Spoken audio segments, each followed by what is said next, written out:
श्री कृष्णा। इस अनोखी श्रीमद् भगवत गीता की श्रृंखला में आपका हार्दिक स्वागत है। आशा करते हैं कि आपने पिछला वीडियो काफी अच्छे से सुना होगा, समझा होगा और यदि कोई बात समझ न आई हो तो हमसे पूछने का भी प्रयास कर रहे होंगे। आगे के अध्यायों का श्रवण करने के लिए चलिए शुरू करते हैं। आज हम करेंगे श्लोक 23 से लेकर 28। इसमें समझाने लायक या विवरण देने लायक ज्यादा कुछ नहीं है। इसका विवरण हमने पिछले अध्याय में ही कवर कर दिया था। इसमें अर्जुन जी यही कह रहे हैं कि कौन कौन खड़ा है, कैसे कैसे खड़ा है, उन सब का उदाहरण देते हुए हमने आपको सब कुछ समझाया था। यदि फिर भी आपका कोई संशय रह गया हो तो हम आपको फिर से बोलते हैं कि आप प्लीज हमें कमेंट करके पूछिएगा। तो आइए पहले श्लोक उच्चारण कर लेते हैं, फिर यथासंभव विवरण देना शुरू करते हैं। योत्सयमानान् वीक्षेऽहं य एते यत्र समागता भारतराष्ट्रस्य दुर्बुद्धेर्युद्धे प्रियचिकीर्षव। सञ्जय उवाच एवमुक्तो ऋषिकेशो गुडाकेशेन भारत सैन्योरुभयोर्मध्ये स्थापयित्वा रथोत्तमम् भीष्मद्रोणप्रमुक्तः सर्वेषां च महीक्षिताम् उवाच पार्थ पश्यतान् संवेतान् कुरुनिति। तत्र पश्यति स्थितान् पार्थः पितृनथ पितामहान् आचार्यान् मातुलान् भ्रातॄन् पुत्रान् पौत्रान् सखींस्तथा शश्वरान् सुहृदश्चैव सैन्योरुभयोरपि। तान् समीक्ष्य स कौन्तेयः सर्वान् बन्धूनवस्थितान् कृपया पर्याविष्टो विषीदतित्रं ब्रवीत्। अर्थात अर्जुन जी ने कहा, दुर्बुद्धि दुर्योधन का युद्ध में हित चाहने वाले जो ये राजा लोग इस सेना में आए हैं, इन युद्ध करने वाले को मैं देखूंगा। संजय बोले, हे धृतराष्ट्र, अर्जुन द्वारा कहे अनुसार महाराज श्री कृष्णचंद्र ने दोनों सेनाओं के बीच में भीष्म और द्रोणाचार्य के सामने तथा संपूर्ण राजाओं के सामने उत्तम रथ को खड़ा कर इस प्रकार कहा कि हे पार्थ, युद्ध के लिए जुटे हुए इन कौरवों को देखो।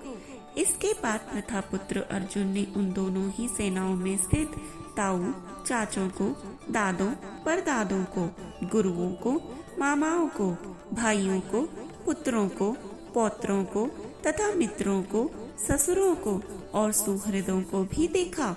उन उपस्थित संपूर्ण बंधुओं को देखकर वे कुंती पुत्र अर्जुन अत्यंत करुणा से युक्त होकर शोक करते हुए यह वचन बोले। अब आगे के अध्याय में मोह से व्याप्त हुए अर्जुन की कायरता, स्नेह और शोक युक्त वचन सुनिए। अर्जुन उवाच दृष्टेवं स्वजनं कृष्ण युयुत्सं समुपस्थितं सीदन्तीमं गात्राणि मुखं च परिशुष्यति विपतुश्च शरीरे मे रोमहर्षश्च जायते गाण्डीवं संसृते हस्त्वा त्वक् चैव परिदह्यते न चेशक्नोमि वस्थातुं भ्रमतीव च मे मनः निमित्तानि च पश्यामि विपरीतानि केशव न च श्रेयोऽनुपश्यामि हत्वा स्वजन्ममाहवे न काङ्क्षे विजयं कृष्ण न च राज्यं सुखानि च किं नो राज्येन गोविन्द किं भोगैर्जीवितेन वा येषामर्थे काङ्क्षितं नो राज्यं भोगः सुखानि च त इमेव स्थिता युद्धे प्राणासं धनानि च आचार्याः पितरः पुत्रास्तथैव च पितामहः मातुलः शश्वरः पौत्रः श्यालः सम्बन्धने स्थिता एतान् हन्तुमिच्छामि घनतोऽपि मधुसूदन अपि त्रैलोक्यराजस्य हेतोः किं नो मही कृते। निहत्य धारतराष्ट्रान् का प्रीतिः सय्याचनार्दन पापमेवाश्रयेस्तस्मात् हत्वैतानाततायिनः यद्यपैति न पश्यन्ति लोभोपहच्चेतसः कुलक्षकृतं दोषं मित्रद्रोहे च पातकम्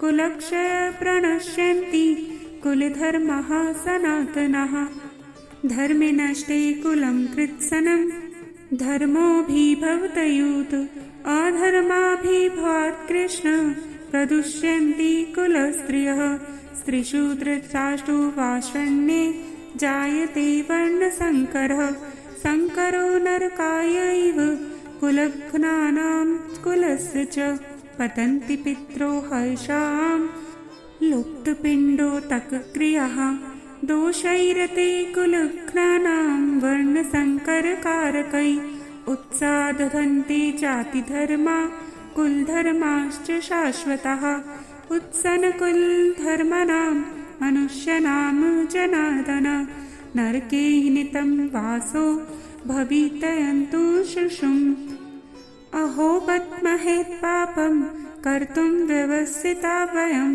यद्राज्य सुखलोभेन हन्तुं स्वजनम् उद्धता यदि माम प्रतीकारं शस्त्रं शस्त्रपाणयः धारतराष्ट्ररणे हन्युः तन्यु क्षेमतरं भवेत्।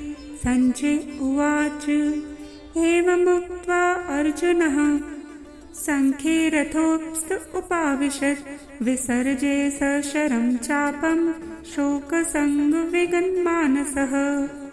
अर्जुन बोले, हे कृष्ण, युद्ध क्षेत्र में डटे हुए युद्ध के अभिलाषी इस स्वजन समुदाय को देखकर मेरे अंग शिथिल हुए जा रहे हैं और मुख सूखा जा रहा है तथा मेरे शरीर में कंप एवं रोमांच हो रहा है। हाथ से कांडीव धनुष गिर रहा है और त्वचा भी बहुत जल रही है तथा मेरा मन भ्रमित सा हो रहा है, इसलिए मैं खड़ा रहने को भी समर्थ नहीं हूँ। ऐसा हमारे साथ भी तो कभी हुआ होगा ना, जब हम एक बहुत बड़ा फैसला ले रहे हों तब हमें विपक्ष में अपने ही पारिवारिक लोग दिखाई देते हैं, तब हमें लगता है कि शायद हमारा यह बड़ा फैसला ही गलत है और हम अपने फैसले से ही पीछे हटने लगते हैं। इसी प्रकार भी अर्जुन जी भी यही कर रहे हैं। आगे सुनिए। हे केशव, मैं लक्षणों को भी विपरीत ही देख रहा हूँ तथा युद्ध में स्वजन समुदाय को मारकर कल्याण भी नहीं देखता। हे कृष्ण, मैं न तो विजय चाहता हूँ न राज्य तथा सुखों को ही चाहता हूँ। हे गोविंद, हमें ऐसे राज्य से क्या प्रयोजन है अथवा ऐसे भोगों से और जीवन से भी क्या लाभ है। हमें जिनके लिए राज्य, भोग और सुख आदि अभीष्ट हैं, वे ही ये सब धन और जीवन की आशा को त्याग कर युद्ध में खड़े हैं। गुरुजन, ताऊ, चाचे, लड़के और उसी प्रकार दादे, मामे, ससुर, पौत्र, साले तथा और भी संबंधी लोग हैं। हे मधुसूदन, मुझे मारने पर भी अथवा तीनों लोगों के राज्य के लिए भी मैं इन सबको नहीं मारना चाहता, फिर पृथ्वी के लिए तो कहना ही क्या है। इसी प्रकार अपनों को ही अपने विरुद्ध देखते हुए हम ऐसे ही बोलने लगते हैं कि मुझे ये चाहिए ही नहीं। हमें कभी ऐसा काम नहीं करना चाहिए जिससे इनको दुख हो, इनको तकलीफ हो। अब हम इसमें ऐसा फैसला नहीं कह रहे जो कि अधर्म युक्त हो, क्योंकि आप यह मत भूलिएगा कि अर्जुन अपनी यह बात कृष्ण जी को कह रहे हैं और कृष्ण जी तो धर्म के साक्षात धर्मी हैं। तो इसीलिए जब आप धर्म के साथ खड़े हो और धर्म के साथ में अधर्म से युद्ध कर रहे हो, तब यह बात सोचने लायक है। अब आगे तो और भी मजेदार अर्जुन जी का विषाद योग सुनिए।